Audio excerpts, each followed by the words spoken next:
want it. Chapter 10. Taking the Paradoxical Point of View. Our point of view is the window we look through to perceive an event. It's our unique perception of that event. In physics, it describes the position from which an activity is identified or measured. Imagine you're on a moving train, throwing a tennis ball up in the air, tossing and catching it in the same hand. A fellow passenger on the train might say the ball is traveling straight up and down, whereas a person viewing the activity from outside the passing train will probably describe the ball's trajectory as an arch. Right? Because the train with the ball on it is moving forward? Depending on your point of view, in this case, your position inside or outside of the train, your observation and description of the event could be drastically different from someone else's. To put it more simply, let's say you're meeting a friend at a coffee shop on the left side of Oak Avenue. You arrive at the destination and only then realize my left may not be her left. If you're traveling north on Oak, left is on the west side of the street. If you're traveling south, left is on the east side. The frame from which you view the world can mean the difference between a successful rendezvous and a frustrating series of texts. I'm on the left side of the street. So am I. But I don't see you. Look to your left. If you are employed Monday through Friday, your view of the various weekdays, the names we've given to identical blocks of time measuring 24 hours each, is vastly different. Wednesdays are hump days. Fridays are TGIF days. And Saturdays are the start of a 48-hour taste of freedom. If we are in a classroom together, I'd ask each student to come up to the board and jot down some synonyms for point of view. What are the words we use on a daily basis to describe this phenomenon? But since it's just me here alone at my computer, and you there on the train or in the car, we'll just have to pretend.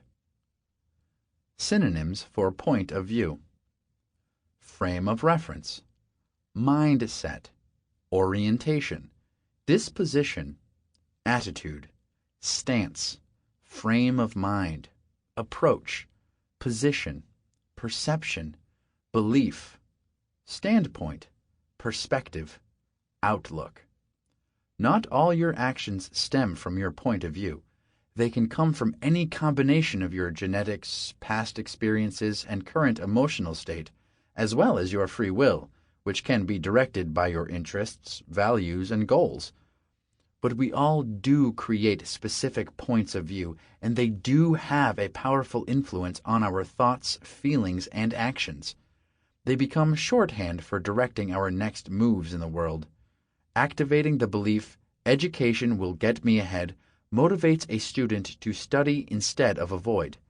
The attitude, I'm not worth it, stops someone from asserting her needs. The perspective, life is short, eat dessert first, directs action toward pleasure before work. Our minds are built to make sense of our moment-by-moment experiences. It is a meaning-making machine. A chaotic, confused mind will race to find an interpretation so as to create logic. Our established points of view are its go-to guys, always available, always ready to help calm down that momentary, discomforting loss of feeling. Each of us has thousands of these frames of reference, some that give us a big picture, a merciful God loves us and watches over us, and many more that pertain to little nuisances of daily activity. Cherry pie over key lime pie, always. Some mindsets appear to be loosely grabbed and relatively unstable. We relax into our confidence by leaving home to arrive at the airport in plenty of time for that flight and proudly reflect the belief, I'm in control of my life. Then we get to the accident that blocks the freeway with a mile-long mass of cars idling in place. My life is ruined. You see, points of view don't reflect reality. They either push an agenda forward, exercise is good for my heart, or they create structure and meaning around a current set of thoughts and feelings. Her lack of respect has me boiling mad. Our perspective can change, just as our stance on any given political or social issue can change when perceived from a different angle. We actually get to choose how to perceive whatever event we might encounter. Same scene, 2 viewpoints and 1 proposal. Suppose you walk into the office on Monday morning thinking, "Ugh, I hate Mondays. I can't stand going back to work after the weekend. I wish it was Friday." Like it or not, your interactions and experiences are reflected as well as influenced by that negative outlook. You will address your coworkers differently. You will answer the phone differently. The day will feel longer, and tasks will seem more unbearable with every passing minute. Then when you step into the break room and discover that no more ground coffee is left, it'll further reinforce the idea that Mondays totally suck. When we are stuck, it is to our advantage to step back, choose to disengage from our current view, and look at our tasks from a different vantage point. What I'm suggesting, if you will, is that if we start thinking of Mondays like Fridays, even though they are really Mondays, we might start having a Friday kind of Monday. And that's got to be more enjoyable than Mondays. To do this is the essence of paradox, which is acting on a point of view that is opposite of logic. Why would anyone want to look at life in an illogical manner? Because anxiety has hijacked your reasoning process and now uses it against you. Consider what happens when you approach an intimidating situation with this mindset. This is going to go badly, just like it did last time. I don't want this. I can't handle it. That makes sense, right?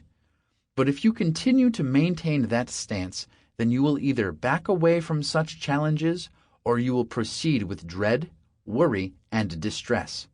You already know how to do that. Let me help you learn a more clever way of handling anxiety. By the way, acting cleverly is an important part of our strategy. Just you wait. I've got an entire section of chapters devoted to cleverness. Let's say you and I are going out to eat at a newly opened restaurant. My treat.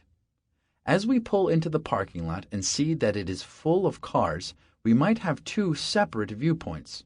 Your opinion is, "Oh, great! This place is already popular. We're going to enjoy this."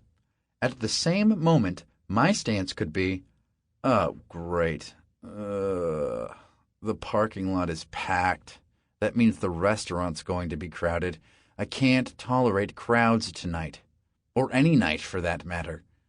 This is a bad idea. I can't do this." 2 viewpoints of the same scene, but each point of view comes with its own set of feelings and intentions. Yours will call up excitement and the desire to get a seat and start choosing from the menu. Mine pulls up a threat and the desire to escape. Here's my proposal. Let's go after anxiety at the level of your belief system. If we can alter your frame of mind about what it takes to win over anxiety, then you will become clear about what you need to do in these moments of threat. This is hard, and I can handle it. When we get caught up in our worries, we create a special point of view. Within that orientation, our behavior to resist and avoid makes perfectly good sense. This perspective is powerful. After all, it has guided us through the most distressing and threatening situations. But at the root of this point of view is the attitude that this situation is dire, that these worries are vital to our safety, and that the smartest decision is to become comfortable and certain by escaping as soon as possible. This is the position that leads us to avoid. If we can't avoid, then we will endure. We will suffer through.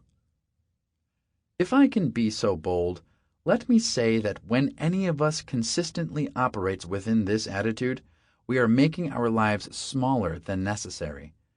If this is how you think, we need to fix that.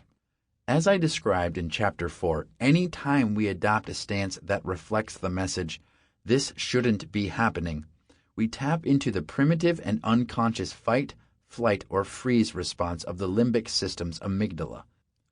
We'll automatically have the urge to guardedly draw inward. Our next actions will become limited by a repertoire of highly restricted options related solely to struggling or escaping. This lower-level consciousness cares little about the nuances of the specific event. Its focus is on the most efficient end to the problem. Now, I'll take that reaction any day of the week when I'm trapped in an elevator during a fire or skidding sideways on the highway. I'd even take it when I'm trying to grab the last seat in musical chairs. But not when I'm trying to manage the everyday trials and tribulations of my life. When we walk into most situations with that attitude, our chances of winning are greatly diminished. We cannot focus on trying to fix each specific scene so you can forever feel safe and comfortable. I assume you've already attempted that, and it hasn't been enough to give you the freedom you want. So let's try a different angle, shall we? In these previous few chapters, I've been talking about the need to clarify whether your worries are signals or noise, and then to find ways to handle the signals and let go of the noise.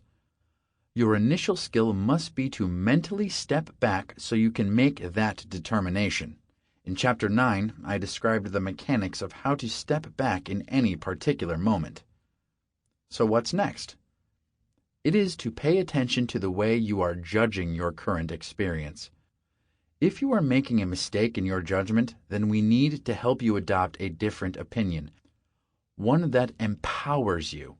So let's ditch that "I can't stand this, I've got to get away from it" point of view, and experiment with this one.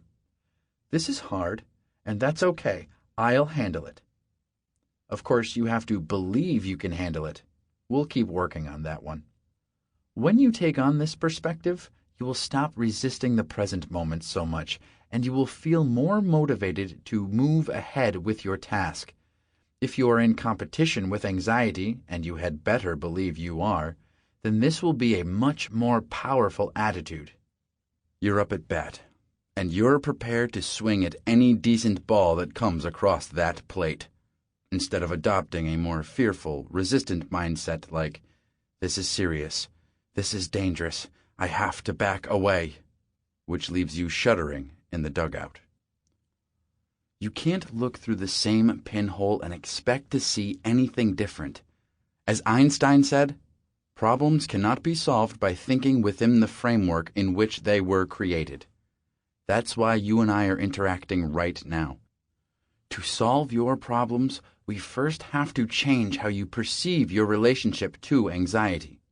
Let's create a point of view that motivates you to take new actions. In Chapter 6, you met Mary, who wants help with her fears of flying, parking garages, elevators, and tunnels. She's afraid of panic attacks and whatever harm they might cause her heart. She also fears becoming trapped and then suffocating, and the possibility of being crushed by a collapsing garage. My goal with Mary is the same as my goal with you. I will be with her a brief 2 sessions, and in those 90 minutes, I'm going to offer her a new perspective on the strength of her heart. I'll give her a new point of view about her fear of suffocation, and I'll provide her the chance to reappraise her beliefs about being trapped. More than anything else that she might need, Mary needs to change her mind. And if you're struggling, you need to change your mind too. I'm going to joke with her, give her facts, reassure her, and provoke some of her most uncomfortable feelings, whatever it takes to get her to see things from a different point of view. We both want the same outcome, to put those overwhelming threats behind her. We'd love to accomplish that in such a way that she can perceive those anxious worries as unnecessary, as irrational, irrelevant noise. Let's see how we do. In this first session, After she describes her past difficulties and states that her goal is to become a more comfortable flyer again, I turn our conversation toward her heart. She tells me that when she feels trapped on the plane, her racing, pounding heart scares her, especially because she's worried that it might cause her to have a heart attack. As soon as I hear her belief that a panic attack can lead to a heart attack, I know we must address it. Because if Mary continues to believe she's at risk of a heart attack when she panics, I'll have nothing to offer her, right? Why would she try out any self-help skills when they might put her at that degree of risk? I ask her if she has any family history of heart problems. Her mother has congestive heart failure, she says, but she's not concerned about that in herself. In fact, she doesn't think there's anything wrong with her heart. Good, I think to myself. She believes her heart is okay. Instead, she explains that she's afraid she's putting intense strain on her heart when she gets scared on a plane, and that could cause her to have a heart attack. She thinks that could cause anyone to have a heart attack. Because people do have heart attacks from shock and really strong duress, right? It feels like it's jumping out of my chest, almost like it's going to rip out. So now I know the core of her heart fear. But I think she's got that information wrong, and I need to help her reappraise what's taking place in that panicky moment on the plane. It sounds like your heart's working pretty well, I say. To me, that's a sign of a healthy heart. It's what a heart is supposed to do in a threatening situation. If I were to open our door right now and a bear came charging to this room, your heart would feel like it was pounding out of your chest. She challenges my logic. And your heart pounds so hard because you're supposed to be able to run or something. But on a plane, it's pounding so hard and I'm stuck in one little place. She has it right. The function of the pounding heart is to prepare the body for fight or flight. However, she is scaring herself with that idea, and I want to correct her perception. I think you're making an error when you say, if I'm standing still and my heart is pounding, it's more dangerous to my body than if I'm running. That is a leap of logic that isn't based on science. But don't take my word for it. If you need to check that out with a physician, then you should. But you need to resolve that misunderstanding. When you are on the airplane and feeling anxious about not being able to escape, you will only compound your trouble when you also worry about having a heart attack. Fair enough, she says. But it also makes me wonder how long the heart can take that before it does some kind of damage. So here it is again. Mary's belief system about the fragility of the human heart is running the show. If we don't correct her perspective, we will be unable to help her get over her fear of flying. Nothing is more important than fixing this distorted view. What do you think about checking that out, too? Would a physician be able to reassure you, or would you not care what they had to say? Oh, yes, a physician's opinion would reassure me. So if we were making a list of tasks for you, one item would be, let me gather a little more information about what is dangerous to my heart. Because why compound a difficult problem with incorrect information? You've got enough issues already. You're on an airplane you can't get off of and you're feeling claustrophobic. I think you're going to remove 50% of your problem if you are able to say, boy, it feels as though my heart is going to burst, even though I know it's really fine. I didn't think my challenge to her logic would have an immediate effect. I thought she really did need that medical consultation before she would change her mind. I was wrong, and I will tell you about that soon. It's never the event. It's always the interpretation. Mary's fear of suffocation is compounded by misinformation, too. She believes it's relatively easy for someone to suffocate in certain circumstances. I need to challenge that conviction. How will I do that? By conducting experiments in which she thinks she's going to suffocate. Sure, I can correct her misinformation about her heart and suggest we talk to her physician for added reassurance, But this suffocation issue, I don't think I can effectively produce change simply by telling her she'll be okay and she won't suffocate. Mary has been traumatized by feeling like she was about to die. She literally felt she wasn't taking in enough oxygen. I believe we must recreate that sensation in a safe environment to see if she can learn something new about that sensation. Mary seems to trust me so far, and it's clear she wants to take advantage of this opportunity to learn as much as she can. She's motivated. She wants her freedom back. I'm about to ask her to engage in some activities that will absolutely scare her. In order for her to continue, her goals must be more important than her momentary fears. I recommend that you use Mary as a model because you too must elevate your desire for change above your moment-to-moment doubt and distress. To be successful, you'll have 3 big tasks. First, you need a strong desire to take anxiety down and win back your life.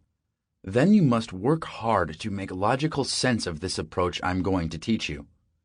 And here's the biggest challenge. You have to step forward even while some part of you is yelling, "Stop! Don't do this! This is wrong!" Getting stronger requires that you step toward the threat while you purposely and courageously let yourself feel your fear. You can learn what you need to learn only by facing difficulty. Mary is going to illustrate all of this for you. I ask her to put on a nose clip, the kind swimmers use, so she can breathe only through her mouth. Then I offer her 3 cocktail straws, those tiny straws used to stir a cocktail, thus the name, and ask her to breathe only through those 3 little straws for 30 seconds. She has an easy time with it and doesn't feel much anxiety. However, I'm actually looking for her to have trouble breathing, since suffocation is about the fear of not getting enough air. We need to challenge her belief system while she's having difficulty breathing. I want you to understand this too. Your best learnings will come when you recreate a safe, reasonable facsimile of your feared circumstance. If you can pair up your feelings of dread and fear with a new belief about your ability to tolerate those feelings, then you can change. And people don't change by absorbing a new theory or studying new information. People change through experience. Since my objective is to provoke her discomfort, I ask her to get rid of 2 straws so she will be breathing through only 1.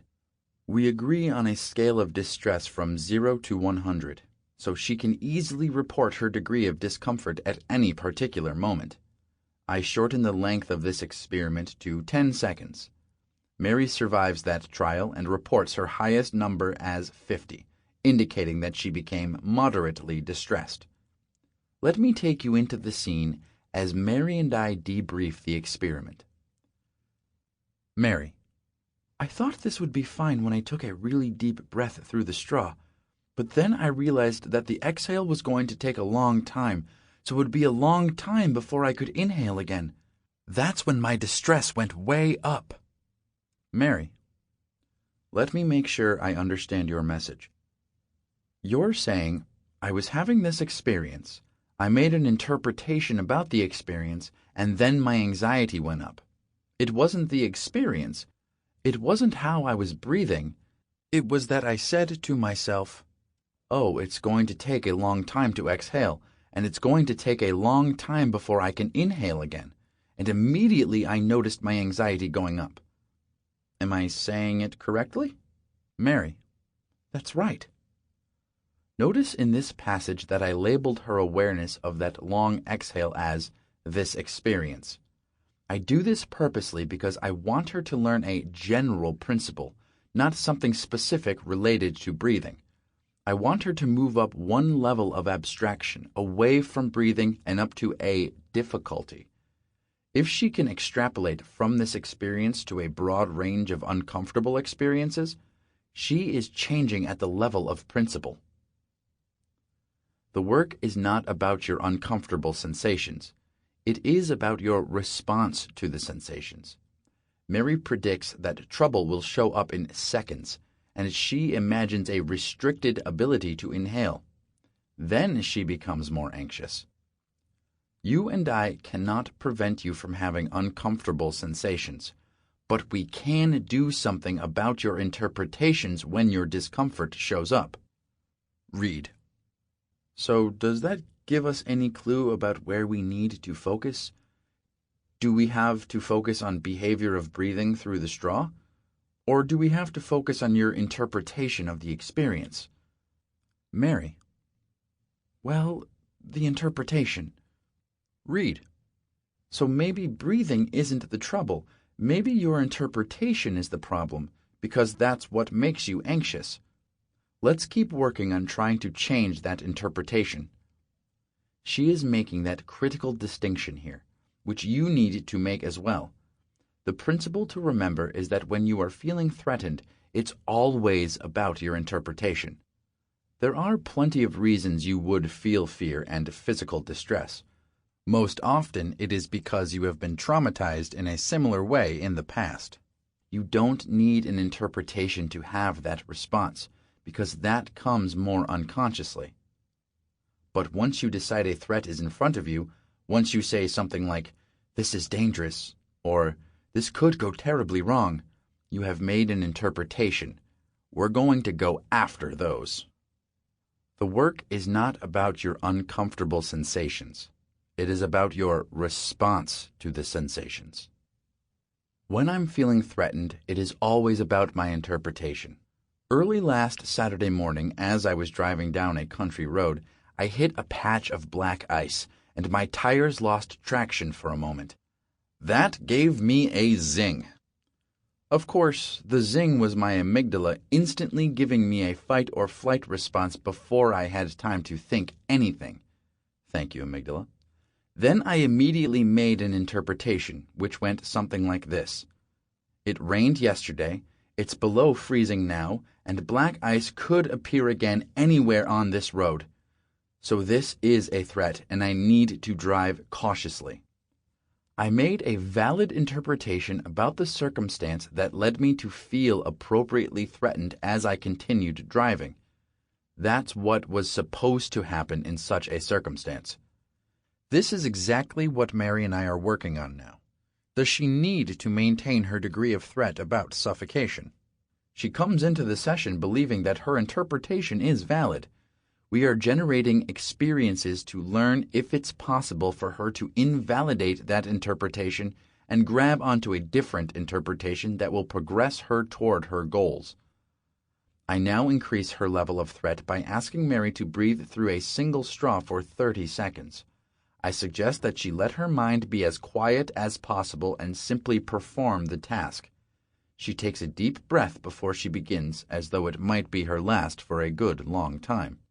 She begins the experiment, but within seconds she quickly pulls off the nose clip and removes the straw. She reports her rating in that moment as 60. Read. So, what happened? That was about 8 seconds or so. Isn't that interesting? Because you've already done it longer than that. Maybe when I said you were going to be doing it for 30 seconds, it flipped a little switch in your mind. Mary. Yeah, it scared me. I thought I wasn't getting enough air. Experience. The greatest teacher. There it is again. She became aroused in part because her amygdala was doing its job. Based on its past learnings, it sensed that the air in the straw was insufficient, and it put her on guard. I expected that would happen because her amygdala has become sensitized due to her past traumatic experiences concerning suffocation. I want Mary to produce and then face that sensitivity in order to help her amygdala learn something new, so it will become less sensitive in the future. We're going to do that by continuing to study her interpretations and then modify her interpretations through learning from experience. Read. So, let's try 10 seconds again. I pause to reconsider. Well, let's see if you can get to 15. Another brief pause. And if you can go beyond 15, then you can. But I'll let you know when 15 seconds are up. And if you want to stop at that point and take it off, that's fine. But if we can go to 30, which is our goal, let's do that. I just gave Mary a helping hand for this next experiment. If she can only last 10 seconds, that's fine. If she can continue to 15 seconds, great. If she happens to get to 30 seconds, that will be great too. And I'm going to cue her as the seconds pass. These are little crutches, and eventually Mary will want to work on removing many of her crutches so she will have a chance to face more of her insecurity. But right now, they serve the purpose to help her move into new territory, which holds the possibility of new learnings. We conduct the third experiment, and she makes it all the way to 30 seconds. Her distress level reaches a high of 50 during that time, but as soon as she removes the straw, it drops down to a normal of about 30. I ask her how she accomplished that, since just minutes ago she panicked at 8 seconds. Mary: I think I felt more like I knew how to regulate my breathing a little better, and also I kept in mind that I was in control of it. Mary engaged in an experiment in which she started to panic within 8 seconds. Then, in less than 2 minutes, she adopted a new point of view. I think I can regulate my breathing and I'm in control here, and immediately applied it to her next experiment.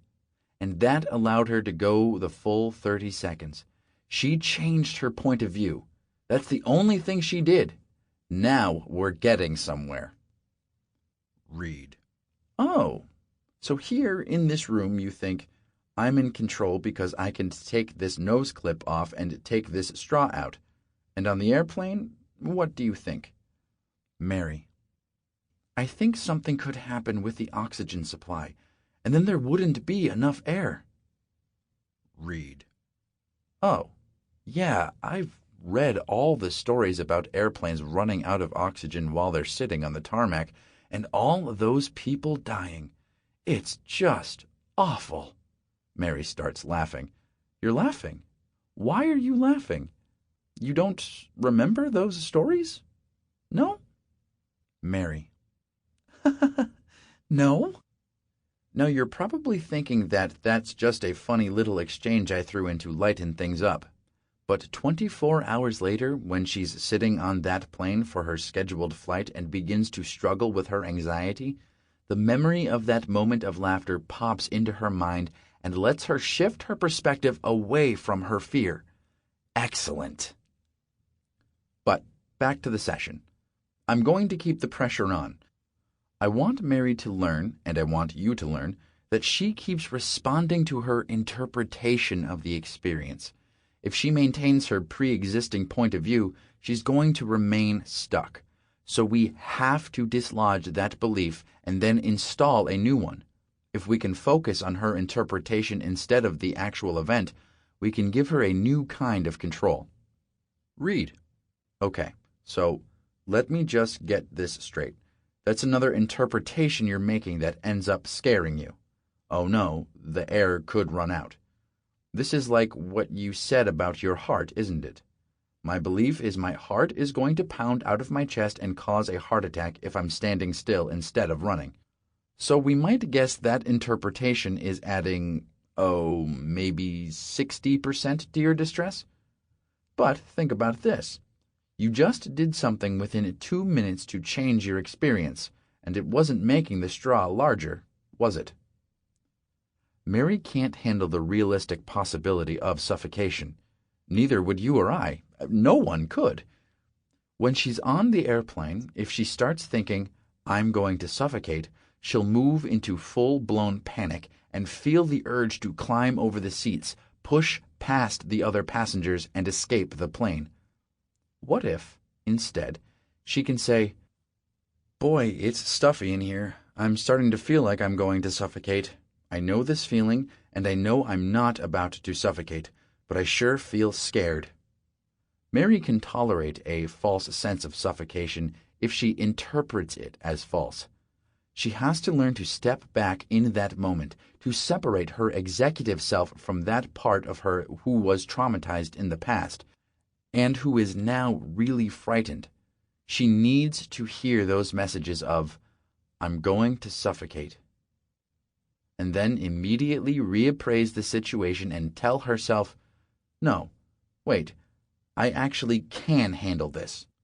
She'll probably continue to hear those fearful thoughts pop up, and she will still have to cope with her distress, but that will feel a lot easier than coping with impending death. This is why I'm deliberately working on her content, on her beliefs about the capacity of the heart, and on the likelihood of suffocation. She and I need to settle any faulty interpretation so we can push her content out of the way. We need to get to the essential work of tolerating a generic sense of distressing doubt. Surprise! I'm more capable than I thought. We have time for one more experiment. I brought a scarf to the session. I explained that Mary's job is to tighten the scarf around her neck. Actually, I ask her not just to tighten the scarf, but tighten it a little more than she thinks she can tolerate. The experiment?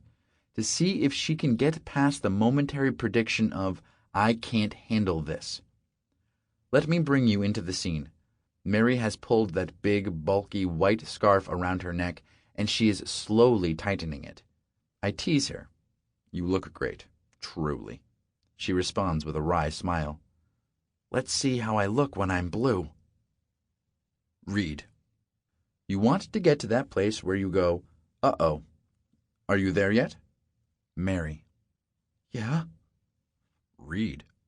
I'm going to ask you to put the nose clip on now, and we'll do this for 30 seconds. Is that all right with you? Mary. Yeah. Read. Okay. I count the seconds. 5, 10. Tell me what you're thinking now. Speak to me. Talk out loud. Mary. This is fine. Read. Where's your number? Mary. Probably 50. Read. And 50 is fine? You're at a moderate distress and it's fine? Tell me what you mean when you say fine. Mary. Well, my heart is beating fast, but right now it's okay. Read. How do you know? Mary. Well, I can't look it up yet, but you told me it's okay. That's an excellent surprise. I expected Mary would have to consult with a physician before she would change her mindset about the strength and power of her heart. But she's changed her mind. She modified her belief about one of her major fears, and she did it within a brief 30 minutes. Now, in the middle of an experiment, she's already applying her new point of view in such a way that makes her more capable of tolerating her discomfort. That's significant progress. She's willing to trust that her heart is not at risk when she gets panicky. But she has another huge belief that has also been in her way. Now that we're coming to the end of the first session, I ask her about it. Read. Our main task today and tomorrow morning is to modify your point of view about your fears and your uncomfortable feelings. What are we doing about your interpretation so far, would you say? What sentence would reflect your point of view right now? Mary. Well, just that some of the fears I have are unfounded, and that I can tolerate more than I thought I could. Excellent. If Mary can hold on to, I can handle more than I think I can at this moment, she'll be in great shape to continue her work here. Mary and I are not focusing on her getting rid of the symptoms and getting rid of being scared. We're working on changing the interpretation of what she's scared about. I'm not scared because something is wrong in this moment. I'm scared because I have been traumatized in the past, and therefore I think there is something dangerous happening now. I'm feeling scared. I'm having symptoms, and I can handle it. This is what I want for you, too. If you are limiting yourself because you are worrying unnecessarily, I want you to discover that you are more capable than you think.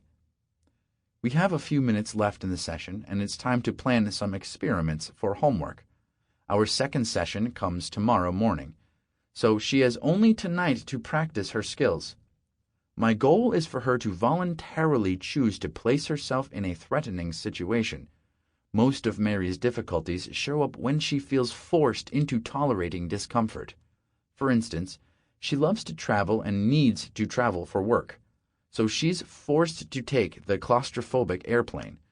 In the past, she also faced times when there was no available street parking and she was forced to use a parking garage. But what if she voluntarily and purposely chooses to put herself in one of those circumstances? And what if she voluntarily and purposely chooses to generate those typical feelings of doubt and distress? How does that attitude affect her response? That's the experiment. Mary suggests that she travel to a nearby town so she can drive into a parking structure she typically avoids. Anytime she's forced to use a parking deck, she drives really fast straight up to the roof to get away from that closed-in feeling. But I won't go up to the roof this time. I'll stay in the middle of it. Stay tuned. In Chapter 16, you'll find out how eventful that experiment was. Here's what we have so far. It's best for you and me to work directly on the way you look at your long-term relationship with anxiety, because it has a way of messing with people throughout their lives.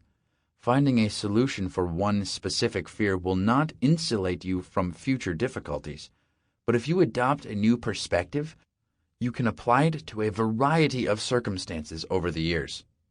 All of us seek comfort.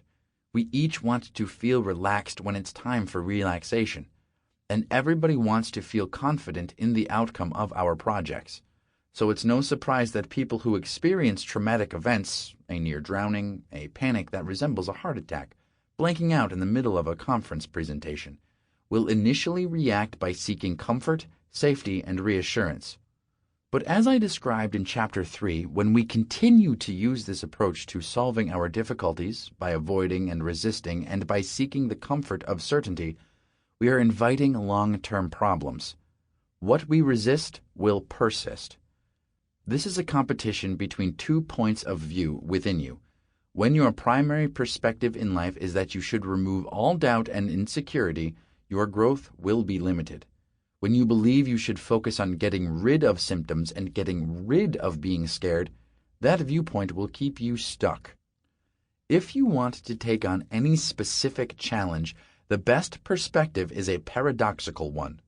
Go toward uncertainty and distress, and away from confidence and security. You must face difficulty. It's the only way any of us learns.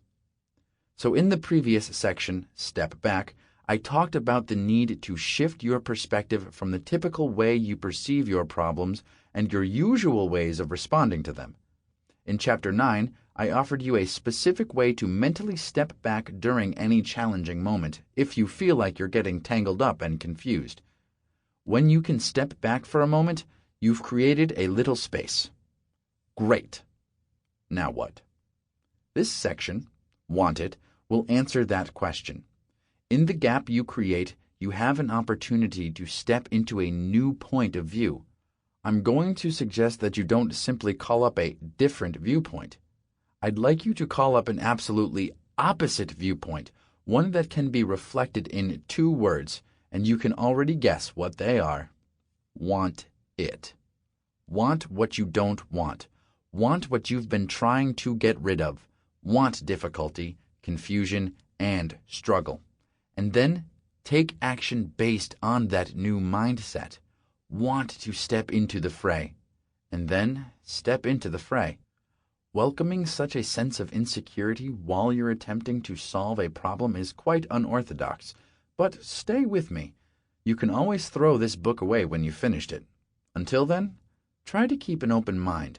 I'm going to present some logical explanations for this illogical approach, starting with a profound experience I had a few years ago.